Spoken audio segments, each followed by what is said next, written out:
If your money feels messy, you are not broken. Most systems around you are designed to push you towards spending, not towards stability.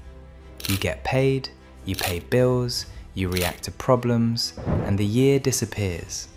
Then, in December, you look back and think, I worked hard, but where did the money go? In this video, I want to give you a calm, one-year money reset plan for 2026.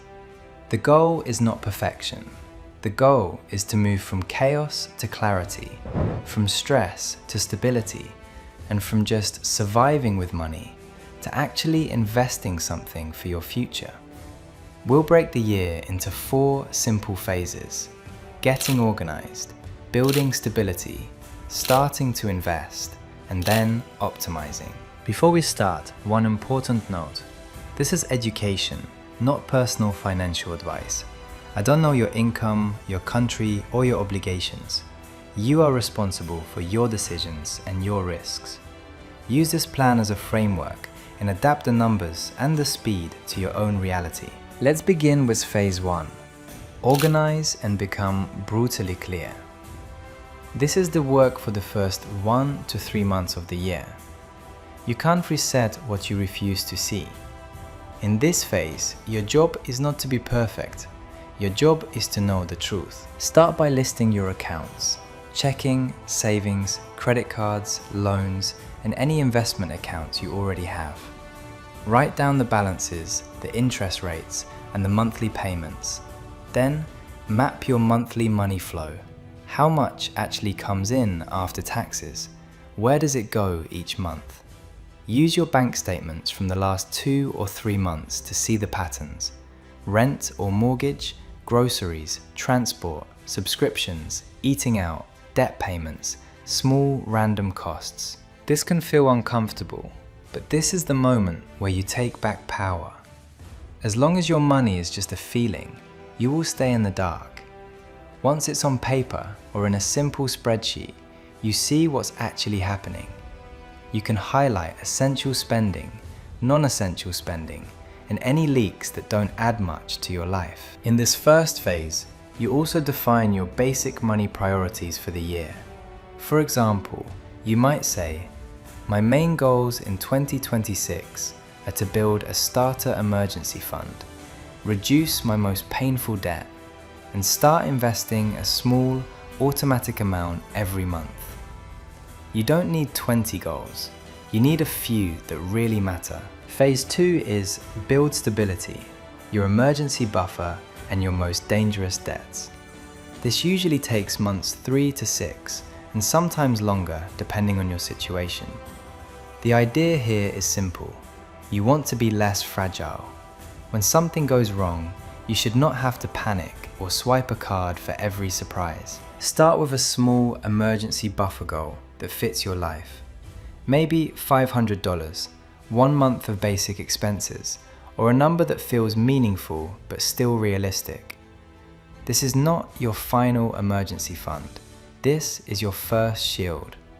You can fund it by cutting some non-essential spending, pausing unnecessary subscriptions, selling items you don't use, or adding a small side income for a while. Every bit counts. At the same time, look at your highest interest consumer debt, credit cards, payday loans, or other expensive lines of credit. Choose a strategy to attack them. Either the debt snowball, where you pay off the smallest balance first to build momentum, or the debt avalanche, where you pay off the highest interest first to save more money in the long term.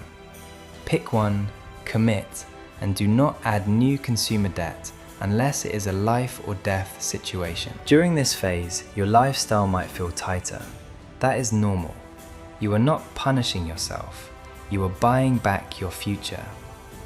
Every dollar that goes to your emergency buffer or to killing expensive debt is a dollar that stops working against you and starts working for you. Phase 3 is start investing small and automatic. This is usually months 6 to 9, or the moment when your basic stability is in place. You don't need all debt gone and a perfect life before you invest. but you do want at least some emergency cushion and a plan for your most toxic debt. In this phase, the goal is not to become a market expert. The goal is to start building the habit and identity of someone who invests for their future. That often means choosing a simple, diversified vehicle, like broad ETFs if they are available and appropriate in your country, and committing to a realistic, automatic monthly amount. It could be $50, $100, or more if your income allows. The exact figure matters less than the consistency. Set up an automatic transfer from your main account into your investing account soon after you get paid. This is where our earlier principle applies.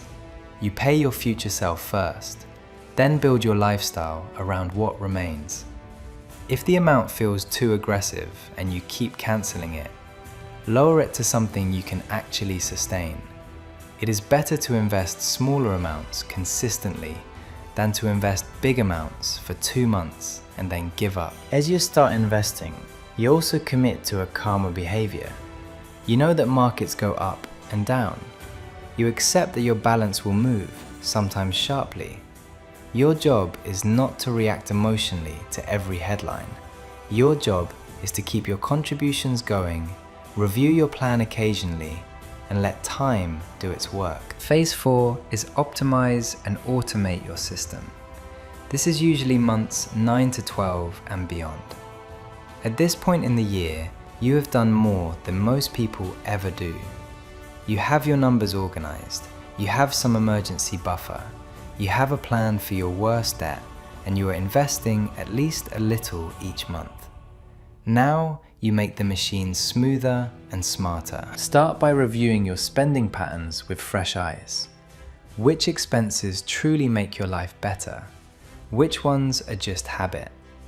You don't need to live like a monk, but you can redirect money from low-value habits into your highest priorities, your emergency fund, your investments, your skill building, or your business ideas. Then, look at your income side. Are there skills you can improve that would justify a raise, a better job, or a new client? Can you create or expand a small side hustle that fits your energy and your values? A money reset is not only about cutting, it is also about building. More income handled with discipline accelerates everything. Next, automate as much as possible. Automate bill payments so you avoid late fees. Automate transfers to savings and investing so they happen without emotion. Automate debt payments above the minimum where you can. The more your system runs without you having to remember every detail, the more mental space you free for your life and your growth. By the end of the year, your life may still not look like a finance textbook. That's okay. You may still have debt. You may still have worries, but if you follow a plan like this with honesty, you will be in a very different position than at the beginning. More organized, more stable, with at least one real investing habit in motion. To close, I want to remind you again. This video is education, not a prescription. Your situation is unique. Use professional advice when you need it. But also, don't underestimate what 12 focused months can do. If this message resonates, don't just nod and move on. Choose your priorities for the year. Break them into phases. Set up one small action this week. Maybe listing your accounts. Maybe starting your emergency buffer. Or maybe opening your first investing account. A money reset is not one big dramatic moment. It is a series of small, intelligent moves that compound. Your 2026 does not have to look like your 2025. If you bring clarity, commitment, and patience, a one-year reset can be the beginning of a completely different financial story.